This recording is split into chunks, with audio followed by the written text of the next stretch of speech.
नमस्कार साथियों, मैं AK मलिक आपका स्वागत करता हूं श्योर 60 गुरुकुल में। देखो, सीरीज चल रही है दोस्तों QIP की। आज हम डिस्कस करेंगे QIP नंबर है इसका 1084। कल 83 था, आज 84 है। इस तरह सिलसिला चलता ही रहेगा। थोड़ा मेहनत करते रहिए। क्वेश्चंस को थोड़ा सा, मैं हमेशा एक बात कहता हूँ, क्वेश्चन को थोड़ा समझ के करो। ग्रामर के रूल्स अपने जितने भी हैं उनको सारा रिवीजन रखिए, वोकैबुलरी को रिवाइज करते रहिए। ये धीरे धीरे सब आपका परफेक्शन इस पे आ जाएगा। कोई घबराने वाली बात इसमें नहीं होती है। देखिए, क्वेश्चंस को देखें एक बार। पहला क्वेश्चन उसने पूछा, ये पूछ रहा है, एरर पूछ रहा है कि सेंटेंस में कोई एरर है या नहीं है। तो ध्यान से देखो, द कपल प्रीफर्ड। कपल मतलब कोई पेयर होता है, जोड़ा होता है किसी का, गर्लफ्रेंड बॉयफ्रेंड हस्बैंड वाइफ कुछ भी हो सकता है यहाँ पर। तो सब्जेक्ट देखो, सब्जेक्ट कौन लिखा हुआ है, ध्यान से देखना। सब्जेक्ट है द कपल और कपल के साथ क्या लिखा, प्रीफर्ड। अब एक बच्चा कहता है सर प्रीफर्ड के बाद तो जीरेंड आता है। बिल्कुल सही बात है, प्रीफर्ड के बाद में सेंटेंस में जीरेंड आना चाहिए, इसमें कोई डाउट नहीं है। लेकिन प्रॉब्लम यह है कि अगर हम जीरेंड लगा देते हैं तो सेंटेंस में एक और प्रॉब्लम यहाँ पे बनी रह जाएगी। देखो, प्रीफर के बाद में वॉकिंग आना चाहिए, प्रीफर्ड वॉकिंग, कोई प्रॉब्लम नहीं है, चल जाएगा। तो कुछ बच्चे बी एरर कर दिए इसमें। लेकिन आगे भी ध्यान से देखो क्या लिखा है, अनटिल। तो प्रेफर के साथ इन्फिनेटिव तो 1% आ जाएगा, जीरेंड भी आ जाएगा, इन्फिनेटिव जीरेंड दोनों चल जाएंगे। पर लास्ट आवर्स, लास्ट हाउस जो लिखा है, लास्ट हाउस क्या है, एक प्लेस, और प्लेस के साथ अनटिल यूज नहीं होता है।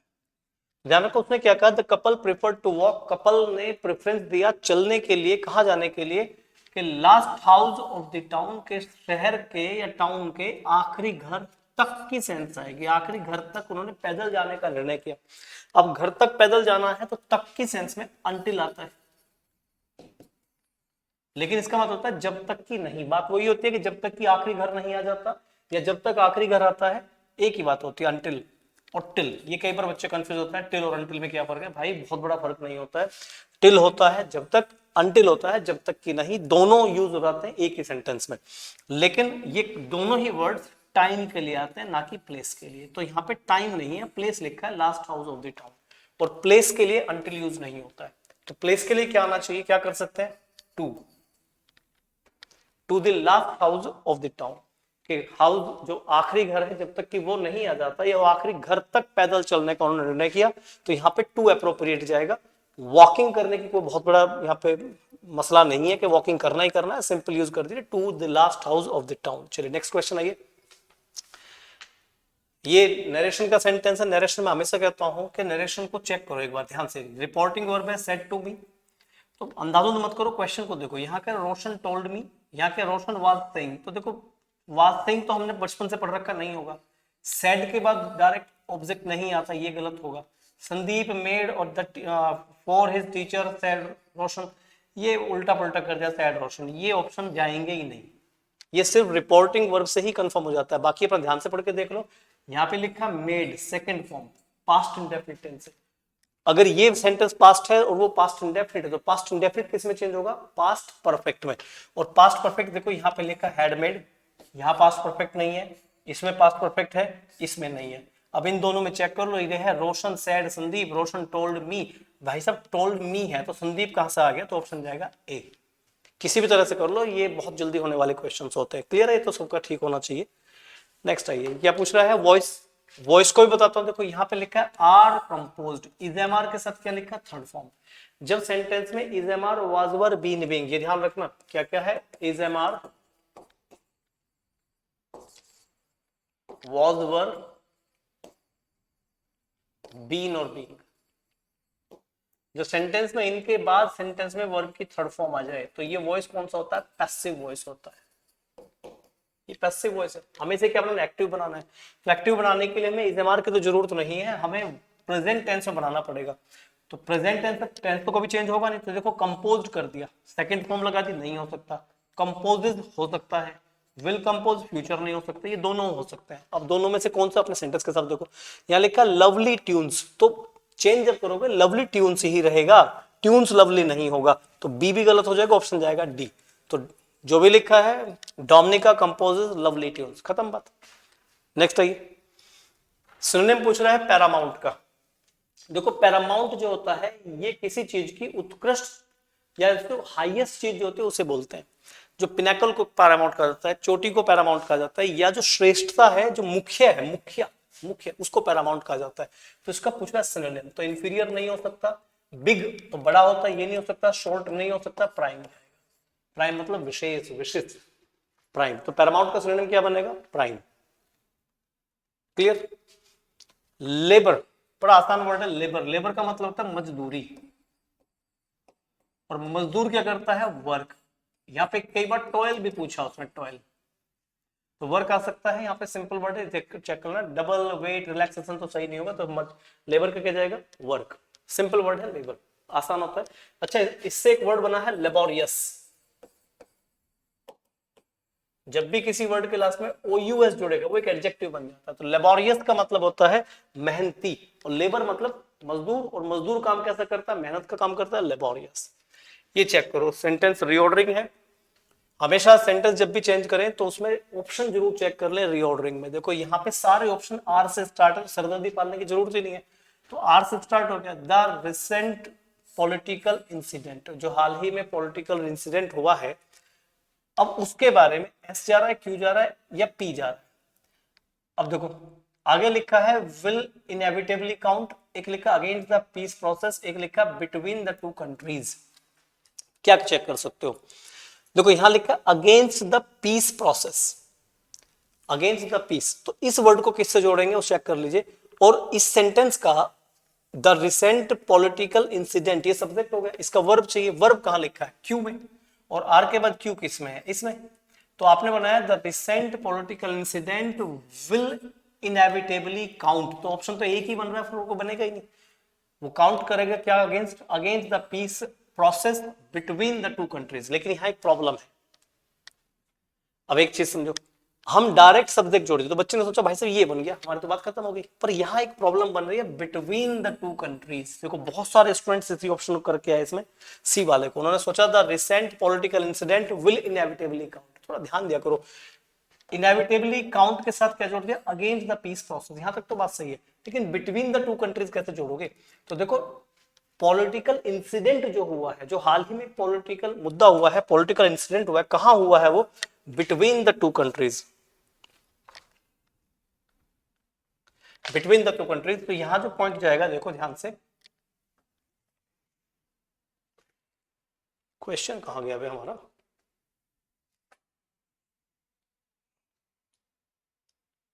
भाई साहब क्वेश्चन ही उड़ा दिया मैंने।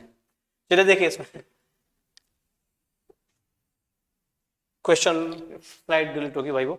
तो उसमें जो लिखा है एक बार मैं समझाता हूं, फटाफट चेक कर लो इसे। ये लिखा हुआ है कि द रिसेंट पॉलिटिकल इंसिडेंट, इसके बाद जाएगा बिटवीन द टू कंट्रीज, और वो लिखा आर, और आर के बाद बनेगा इसमें पी, RPQS। क्वेश्चन नंबर आपका 81, उसको ध्यान से देखना, वहां जाएगा recent political incident between the two countries, फिर आएगा जो उसकी वर्ब बनेगी will inevitably count against the political, against the peace process.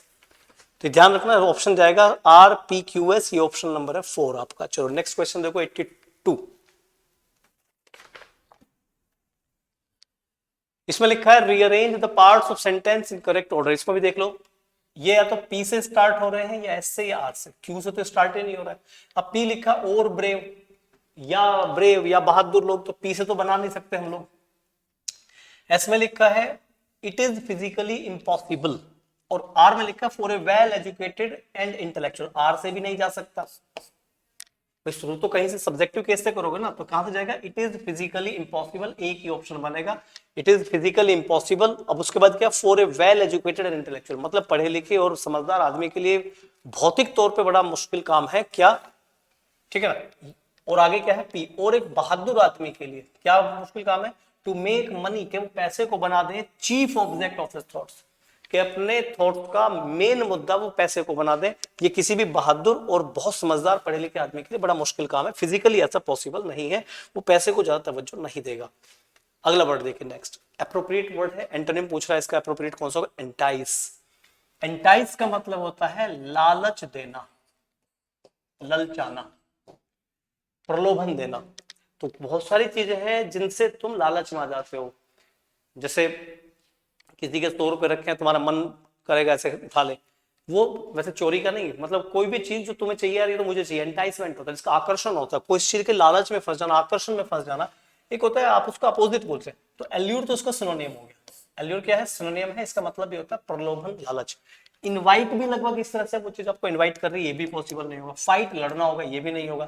तो वर्ड जाएगा रिपल्स। रिपल्स का मतलब होता है दूर भागना, दूर जाना, हट जाना, कि नफरत है, दूर भाग रहे हैं इस चीज से। रिपल्सिव नेचर होता है कि वो आपको पसंद नहीं करता। रिपल्स मीन्स एक टाइप का एंटी कंसेप्ट होता है, जिस चीज को आप पसंद नहीं करते, वो रिपल्जन होता है। तो एंटाइस का अपोजिट किया जाएगा रिपल्स। एंटाइस में हम चीजों को भुलाते हैं, आकर्षण होता है, ललचाना होता है, और रिपल्स में वो चीज हमसे, उन चीजों से हम दूर भागते हैं। नेक्स्ट वर्ड चेक करो, स्कैरी। ये होता है डरावना। एक ऐसी चीज जो बहुत ही खतरनाक है, जिसको देख के तुम्हारी चीखें निकल जाती हैं, डर लगता है, उससे बोलते हैं स्कैरी।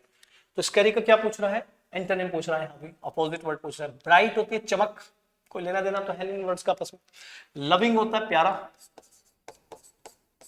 सैडनिंग होता है सैड करने वाला, यानी कि दुख देने वाला। तो डरावने से दुख देने वाले का कोई लॉजिक नहीं है। और ये है कंफर्टिंग। अब बहुत कुछ बच्चे सोचते हैं लविंग कर देते हैं, एक्चुअली लविंग मतलब प्यारा। प्यारा डरावने को उल्टा कैसे हो जाएगा? एक होता है डर, जब आपको डर लगा तो सामने वाला आदमी आपको हिम्मत बनाएगा ना, आपकी पीठ थपथपाएगा, शाबाशी देगा, आपको सांत्वना देगा। तो एक ऐसी चीज जिसमें तुम्हें कंफर्ट मिले, एक तो कंफर्ट जोन है और एक डरावना है, तो यहाँ पे कंफर्टिंग इसका अपोजिट जाएगा। स्कैरी का अपोजिट क्या है? कंफर्टिंग। तो कंफर्टेबल है तो स्केयर तो होगा नहीं, तो स्केयर मतलब डरा हुआ है, स्कैरी क्या है? डरा हुआ है, डरावना है, उसका अपोजिट क्या जाएगा? कंफर्टिंग। आपको कंफर्ट कराने वाला जोन जो होता है। नेक्स्ट देखिए, इसमें पूछ रहा है वो स्पेलिंग, सॉरी स्पेलिंग नहीं है तो फिलर है, फिलर है, आपको फिल करना है इसमें। वो कह रहा है हिज फैमिली लिव्स, उसका परिवार रहता है मऊ। मऊ देखो जगह का नाम है, इन मध्य प्रदेश। तो देखो ये पॉइंट समझना, जब एक बड़ा क्षेत्र होता है और उसमें भी एक छोटा क्षेत्र होता है, तो बड़े क्षेत्र के लिए क्या था? इन, और छोटे क्षेत्र के लिए क्या था? एट। तो मऊ एक पर्टिकुलर क्षेत्र है वहां का, तो इसलिए क्या यूज करेंगे? एट। ठीक है, तो his family lives at Mau in Madhya Pradesh. Madhya Pradesh में उसका परिवार मऊ में रहता है। क्लियर? पढ़ रखा होगा आप लोगों ने। जैसे मैंने कहा कि मैं दिल्ली में कनॉट प्लेस पे रहता हूं, तो दिल्ली में कहां रहता हूं? कनॉट प्लेस पे रहता हूं, तो एट कनॉट प्लेस इन दिल्ली। बड़े क्षेत्र के लिए इन, छोटे क्षेत्र के लिए एट। अच्छा, इसमें भी एक लफड़ा होता है, मैं थोड़ा समझा देता हूं इसमें आपको। ऐसा भी नहीं है छोटे क्षेत्र के लिए एट आता है। अभी अगर मैं कहूं कि मैं एक गांव में रहता हूं, मैं हरियाणा के एक गांव में रहता हूं, तो आपने यूज किया गांव, गांव को यूज किया विलेज। तो आप ये नहीं बोल सकते I live at A village, गलत हो जाएगा, इन ए विलेज ही जाएगा। और छोटा क्षेत्र ले जाते हैं, वो गली में बैठा है तो गली इन द स्ट्रीट आएगा, एट द स्ट्रीट नहीं आएगा। और एयरपोर्ट पे बैठा है तो एट द एयरपोर्ट आएगा, ऑन द एयरपोर्ट या इन द एयरपोर्ट नहीं आएगा। तो ये कई बार जो ना बड़े छोटे से बहुत बड़ा लिंक नहीं होता। पॉइंट ये है, अगर किसी क्षेत्र में हम एक पर्टिकुलर लोकेशन की बात कर दें, जैसे वह रेलवे स्टेशन पे पहुंच गया, मान लीजिए मैं हरियाणा में पहुंचा, या मैं मतलब सोनीपत ही है, सोनीपत में पहुंच गया, मैंने कहा कि मैं हरियाणा में सोनीपत में हूं, तो सोनीपत एक एग्जैक्ट लोकेशन बन जाएगी हरियाणा की। और अगर मैं कहूँ सोनीपत में एयरपोर्ट पे पहुंच गया, सोनीपत में तो एयरपोर्ट नहीं है या नहीं है मुझे नहीं पता भाई, सोनीपत में मैं यहाँ पहुंचा हूँ रेलवे स्टेशन पे, तो कहां पहुंच गया? सोनीपत के रेलवे स्टेशन पे। तो रेलवे स्टेशन सोनीपत में एक एग्जैक्ट लोकेशन होगी, इसलिए उसके लिए क्या आएगा? एट। लेकिन अगर मैं कहूं मैं गांव में रहता हूं, तो गांव एक एग्जैक्ट लोकेशन नहीं है, उसके लिए आएगा इन। छोटे से पॉइंट को ध्यान रख के चलना। वो गली में बैठा तो गली भी कोई एग्जैक्ट लोकेशन नहीं है, इन। लेकिन वो एयरपोर्ट पे खड़ा है तो एट। तो ये अलग अलग पॉइंट होते हैं प्रीपोजिशंस के। तो मध्य प्रदेश में एक एग्जैक्ट लोकेशन है, कौन सी है? मऊ, तो उसके लिए क्या आएगा? एट। ऐसा देखो तो मऊ बहुत बड़ा क्षेत्र है, लेकिन फिर भी उसके लिए क्या बन जाएगा? एट। चलो आगे देखें next. My grand parents live in a beautiful house country side. कहीं गांव में रहते हैं तो कंट्री साइड के लिए क्या आएगा? In the country side. Country side होता है देहात में, गांव में। ये एक लार्जर एरिया बनेगा या फिर कोई डिसाइडेड एरिया नहीं है, इसलिए इसके आएगा इन। तो grandfather, grand parents, grand parents रहते हैं एक सुंदर से घर में कंट्री साइड में, एक गांव देहात के क्षेत्र में, इन द कंट्री साइड आएगा। नेक्स्ट आइए, स्पेलिंग पूछ रहा है करेक्ट, निगाह डाल लो एक बार ध्यान से देख लेना। डेफिनेटली पूछ रहा है, तो डेफिनेटली तो बड़ी आसान से स्पेलिंग है, DEFINITELY, डेफिनेटली। डेफिनेटली निश्चित तौर पे, यही स्पेलिंग जाएगी। क्लियर? दूसरी भी करेक्शन है, ऑक्यूरेंस स्पेलिंग पूछ रहा, ऑक्यूरेंस का सही स्पेलिंग क्या होगा? OCCU RR ऑक्यूरेंस, ये वाला स्पेलिंग करेक्ट होगा। अब इसमें भी यार कुछ बच्चे जो ना गलती कर जाते हैं कई बार, एक दो बच्चे ने बी कर दिया, किसी ने ए कर दिया। देखो ध्यान से, स्पेलिंग अगर याद करनी है ना तो भाई लिख लिख के याद करना शुरू कर दो। जो भी स्पेलिंग आपको लग रही है मुझे याद करनी चाहिए तो उसे लिखा करो, और कैपिटल लेटर में लिखा करो, स्पेलिंग याद हो जाएगी। प्रोनाउंसिएशन जैसे स्पेलिंग लिखे वैसा ही बोलना शुरू कर दो, इसी चीज के परफेक्शन आ जाएगा, धीरे धीरे वो ठीक हो जाती है। चलिए नेक्स्ट आइए। ये एरर पता नहीं आपको इसमें, the manager spoke to him very harsh, manager ने उससे बड़े ही रूखे तरीके से बात की। स्पोक है वर्ब, और हार्श मतलब रूखे तरीके से, तो रूखे तरीके से क्या की? बात की। बात करना क्या है? वर्ब। वर्ब के लिए क्या आएगा? एडवर्ब। तो हार्शली चलाएगा। The manager spoke to him very harshly, तो हार्श नहीं आएगा, हार्शली आएगा। अरे ओहो, ये ऑप्शन नहीं डालने थे यार। तो सेंटेंस नो एरर का है, अब ये मैंने भी प्रूफ रीडिंग में ध्यान नहीं किया, तो इसे ध्यान रखना, ये हार्शली वर्ड यहाँ पे सही होगा, हार्शली। क्लियर? नेक्स्ट आइए। He has been working here since 5 years। देखो has been working, ये सेंटेंस है प्रेजेंट परफेक्ट कॉन्टिन्यूअस, वो यहाँ पे 5 साल से काम कर रहा है। अब देखो, जब भी किसी टाइम में लिखा होता है, यानी कि समय से कहीं लिखा होता है, तो इस टाइम को हम बोलते हैं टाइम एक्सप्रेशन। ये टाइम बनता है सिंस से और फॉर से, या how long, all through, all, इस तरह के 4-5 वर्ड्स होते हैं, होल वगैरह होते हैं, इस तरह के फॉर्मेशन में बनता है। ठीक है ना? तो सिंस में जब पॉइंट आएगा तो सिंस में एक एग्जैक्ट टाइम लिखा हुआ होगा, जैसे सिंस मंडे, सिंस ट्यूसडेज। ठीक है ना? कोई भी क्या होगा? एग्जैक्ट टाइम यहाँ पे लिखा होगा। जबकि फॉर में क्या होगा? ड्यूरेशन का टाइम लिखा होगा। जिस भी टाइम को तुम उंगलियों पे काउंट कर लो, 3 4 5 1 2 2 10 20 30 से उंगलियों पे दिन गिन सको, जैसे 1 दिन से, 2 दिन से, 5 दिन से, 4 साल से, 6 साल से, जो उंगलियों पे गिना जाएगा वहां पे क्या आएगा? 4। और जो नेम बता दे 2005 से, उसके लिए सिंस आएगा। तो यहाँ देखो उसने क्या बोला? सिंस 5 ईयर्स, 5 साल हो गए, 4 5 ईयर्स करेक्ट होगा। सिंस 5 ईयर्स नहीं होगा, 4 5 ईयर्स होगा। Clear? Next, A person who repairs shoes, ये वन वर्ड सब्सटीट्यूशन पूछ रहा है। एक ऐसा आदमी जो जूते सुधारता है, जूते ठीक करता है। तो देखो ध्यान से देखो, बार्बर तो नहीं होता है, ब्लैक स्मिथ ये आपको पता ही होगा, टेलर पता होगा, कॉबलर वर्ड होता है, कॉबलर। कॉबलर का मतलब क्या होता है? मोची। मोची, मोची आदमी होता है जो जूते को रिपेयर करता है। कलेक्शन ऑफ मैप्स, ये बचपन से पढ़ते आ रहे हैं आप लोग, और अब तो जीके जीएस में बहुत जरूरी है आपके लिए। क्या है? एटलस। एटलस में क्या होता है कि पूरे विश्व के जितने भी देश हैं या राज्य, प्रदेश जो भी होंगे, उनका एक मैप का कलेक्शन बन जाता है, उसे एटलस बोला जाता है। एटलस। तो डिक्शनरी, एल्बम, गैलरी, ये चीजें नहीं बनेगी, बढ़ जाएगा एटलस। नेक्स्ट आइए। ये क्या पूछा भाई इसने? ईडियम का मीनिंग पूछा। Storm in A tea cup, एक चाय का प्याला है, उसमें तूफान आ गया। अब यार चाय के प्याले में कितना बड़ा तूफान आएगा? शोर मचा रखा, रुक के तार रखे, चाय में तूफान आ गया, चाय में तूफान आ गया। तो स्टॉर्म इन टी कप, ये बड़ी मामूली सी चीज है जिसके तुम शोर मचा रहे हो। तो एक ऐसी चीज जिसमें बहुत बड़ी प्रॉब्लम नहीं है, पर उसने शोर ज्यादा मचा दिया है। तो situation that is much more serious than it actually, ये तो नहीं, वो तो उल्टा हो गया। वो कह रहा है कि एक ऐसी अवस्था, सिचुएशन जो जैसे दिख रही है उससे ज्यादा सीरियस है, वो नहीं है। एक्चुअली ये इतनी सीरियस है नहीं जितना लोग दिखा रहे हैं। स्टॉर्म इन टी कप का मतलब होता है उतना सीरियस मसला नहीं था जितना लोगों ने इसे बना दिया। तो क्या जाएगा? A small event blown out of proportion, मतलब स्मॉल इवेंट है और वो बहुत जबरदस्त तरीके से सामने आया, लोगों ने उसके बवंडर ज्यादा मचा दिए। A person who is difficult to impress, ये नहीं बनेगा। पीसफुल एटमॉस्फेयर, ये नहीं बनेगा। सेकंड ऑप्शन जाएगा इसका। ये तो कुल मिला के ठीक है। बाइट द बुलेट, फिल्म देखी होगी शोले, अब तेरा क्या होगा कालिया, वो कहता सरदार मैंने आपका नमक खाया है। तो फिर गब्बर सिंह क्या कहता? तो गोली खा। वो ये बाइट द बुलेट, इसका मतलब क्या है कि भाई अब तू वो चीज झेलेगा जो तुझे दुख देगी। तो किसी ऐसी चीज को फेस करना जो आपके लिए दुखदाई हो, पेनफुल हो, अनप्लीजेंट हो, उसे तुम अब झेलोगे, उसे बोलते हैं बाइट द बुलेट। तो वर्ड क्या जाएगा?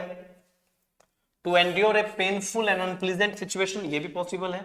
एक्सप्रेस एंगर इन सिचुएशन, गुस्सा दिखाई नहीं सकता। एन एक्ट विद ग्रेट ये भी नहीं पॉसिबल नहीं है, और अवॉइड डूइंग समथिंग डिफिकल्ट ये भी नहीं है। ऑप्शन जाएगा ए। मतलब एक ऐसी चीज को फेस करना जो तुम्हें पसंद नहीं है, अब तुम्हें वो काम करना पड़ेगा, उसे बोलते हैं बाइट द बुलेट। अब तू गोली खा। नेक्स्ट, पैसिव वॉइस बार बार होता तो कुछ नहीं करना। विल लिखा है, हेल्पिंग ऑफ चेंज नहीं करोगे, यहाँ भी विल है, यहाँ भी विल है, इसमें हेल्पिंग ऑफ चेंज होगी, गलत हो गया, इसमें विल है। कंप्लीट फर्स्ट फॉर्म है तो बी थर्ड फॉर्म बनाना पड़ेगा, बी कंप्लीटेड इसमें नहीं है, ये गलत हो गया, ये हो सकता है। तो आपके पास दो ऑप्शन बचे, या तो ये या ये। अब अपने सब्जेक्ट ऑब्जेक्ट देख लो। सब्जेक्ट है शी, ऑब्जेक्ट है द असाइनमेंट टुमारो। तो द असाइनमेंट शुरू में लिखा हुआ है, विल बी कंप्लीटेड सेम लिखा है, इसमें लिखा है टुमारो बाय हर, इसमें लिखा है बाय हर टुमारो। देखो टुमारो टाइम है, टाइम एडवर्ब जो होता है वो हमेशा लास्ट में लिखा जाएगा, ऑप्शन आएगा डी। अगर कभी ऐसा ऑप्शन बन जाए कि the assignment will be completed tomorrow bye her, the assignment will be completed by her tomorrow, तो ध्यान रखना एक सीक्वेंस बनती है MPFT, जो टी होता है वो लास्ट में जाता है, टी मतलब टाइम, टाइम जाएगा बाद में, तो टुमारो लास्ट में होगा। ये एडवर्ब की एक सीक्वेंस होती है, अगर ऐसा बने तो टुमारो को लास्ट में लिखना। नेक्स्ट आइए, अब क्या है भाई ये, हाँ ये क्लोज टेस्ट है। इसमें तो एक बच्चे आया था इसमें, जो पता नहीं कौन से क्वेश्चन में दिक्कत आई है, 99 में 98 क्वेश्चन में बच्चों ने डाउट पूछा है। चलो देखो, to forgive an injury is often, meaning निकाला करो। फॉरगिव होता है क्षमा करना, भूल जाना या जाने देना। क्या जाने देना? एन इंजरी, एक चोट को। इज ऑफन, कि ठीक है यार जो हुआ सो हुआ, तो छोड़ देना। इज ऑफन वो अक्सर क्या होता है? To be a sign of weakness, कमजोर माना जाता है आदमी। एक मतलब अगर आप चीजों को छोड़ देते हैं तो वो किस चीज को साइन होता है? कमजोरी का। तो क्या आना चाहिए? इज कंसिडर्ड, गिवन, ग्रांटेड या अलाउड। ध्यान देना क्या आएगा? Is considered to be a sign of weakness. Forgiveness जो होता है या फिर इंजरी को फॉरगिव कर देना, साइन माना जाता है, पहचान मानी जाती है किस चीज की? कायरता की, कमजोरी की। तो यहां तो आ गया क्या? Considered. It is really a sign of, जबकि वास्तव में ये क्या है? ऑफ किस चीज के? उल्टा जाएगा यहाँ पे। एक्चुअली वास्तव में किसका है? स्ट्रेंथ का साइन है। इसे लोग मानते हैं कायरता का, डरपोक का, कमजोरी का, लेकिन ये वास्तव में क्या है? ये ताकत का और अपने मजबूत चरित्र का एक सिंबल और साइन होता है। ठीक है। It is easy to allow oneself, ये बहुत आसान काम होता है कि खुद को अलाउ करना। To be carry away, carry away तो आवेश में बह जाना, ये फ्रेज है। Carry away by resentment, resentment का होता है क्रोध। ये बड़ा आसान है, गुस्से में खुद को पागल कर देना बहुत आसान काम होता है। एंड हेट, और नफरत में पागल कर देना। इनटू एन एक्ट, और उस गुस्से में आप एक एक्ट कर जाए। कैसा एक्ट कर जाओगे बताओ? ज्यूरिस्प्रूडेंस होता है न्याय प्रिय, ज्यूरिस्प्रूडेंस न्याय प्रिय। तो गुस्से में आके नफरत से भर के तुम न्याय वाला काम तो करोगे नहीं। ओवरबंडन, ओवरबंडन का मतलब होता है भारी, अधिक वाला, ये भी सेंस नहीं बनेगी। नॉन कंप्लायंस का मतलब होता है जब चीजें मिलजुल के काम नहीं कर पाती हैं। इस बच्चे में, इसमें 98 में कुछ बच्चे कंफ्यूज हुए थे। नॉन कंप्लायंस में भी एक जी कैसे कैसे वर्ड्स आ गए। तो ओवरबंडन ये होता है, ओवरबर्डन से याद कर लो इस चीज को। तो और नॉन कंप्लायंस होता है जिस चीज को मिलजुल के काम नहीं किया जाता है। ये एक ऐसी चीज जिसको फॉलो नहीं किया जाता है, यानी आज्ञा मानना कंप्लायंस, और आज्ञा ना मानना नॉन कंप्लायंस। और वेंजेंस का मतलब होता है क्रोध, प्रतिशोध, गुस्सा। तो देखो एक बड़ा आसान काम होता है कि गुस्से में खुद को पागल कर देना और ऐसे एक्ट करना जो गुस्से से निकल के आता है। तो गुस्से में भाई साहब भारी एक्ट थोड़ी आएंगे, आज्ञा ना मानने के, न्याय प्रिय। कौन सा जाएगा? वेंजेंस जाएगा, एक्ट ऑफ वेंजेंस। तो बड़ा आसान काम होता है एक्ट ऑफ वेंजेंस करना। उसमें तुम्हारा भाई को मार डाला, तुमने जाकर उसके पापा चाचा था सारे मार दिए, बड़ा आसान काम हो जाता है। But it takes a strong character, लेकिन बड़े मजबूत चरित्र की जरूरत होती है to restrain those natural passions. लेकिन इस तरह के भाव को रोकना बहुत मजबूत चरित्र की पहचान होती है कि उसमें तुम्हें कुछ का और बड़े शांति से आप बैठे हुए हैं। The man who an injury proves himself, कौन सा आदमी? एक आदमी, कौन सा? जो पता नहीं क्या करेगा इसमें, टू द सुपीरियर। देखो उसमें वो सुपीरियर माना जाता है, तो क्या कर सकता है? A man who an injury forgives, एक आदमी जो इंजरी को फॉरगिव कर देता है, अपने जख्मों को भुला देता है, वो बड़ा सुपीरियर माना जाता है उन लोगों से हु रॉन्ग्ड हिम, जिसने उनके साथ गलत किया। जिन लोगों ने उसके साथ गलत किया उन लोगों से सुपीरियर माना जाता है। And puts the wrongdoer to shame, और इससे क्या होता है कि जो गलत करने वाला आदमी होता है वो शर्मिंदगी में डूब जाता है। आपके साथ किसी ने गलत किया तो आप मुस्कुरा कर निकल जाइए, सामने वाला आदमी खुद शर्मिंदा हो जाएगा। और फिर क्या है, मे इवन टर्न ए फो, फो का मतलब शत्रु, और ये चीज क्या कर सकती है, एक शत्रु को बदल सकते हैं इनटू ए फ्रेंड। टर्न इनटू, ध्यान रखना, किसी को किसी रूप में बदल देना होता है टर्न इनटू। मैंने बताया भी था transform into, turn into, make into. तो यहाँ पे क्या आएगा, कौन सी चीज बदल सकती है, बात तो उसी की चल रही है ना, फॉरगिवनेस की। तो क्षमा एक ऐसी चीज है जो शत्रु को भी मित्रता में बदल सकती है, तो इसे ध्यान रखना। क्लियर भाई? बाकी ये सबका ठीक था, 98 में कुछ बच्चे कंफ्यूज थे, ये भी ठीक था। एक बच्चे ने इसका मीनिंग पूछा है कॉइनेस का, ये होता है शर्मिला भाई, शर्मिला, कॉइन्स, शर्मिलापन जो होता है। ठीक है, चलिए बाकी कल नेक्स्ट क्यूआईपी के साथ आपके साथ आएंगे, जो डाउट रहे आप पूछते रहिए। तब तक के लिए नमस्कार, थैंक यू, जय हिंद।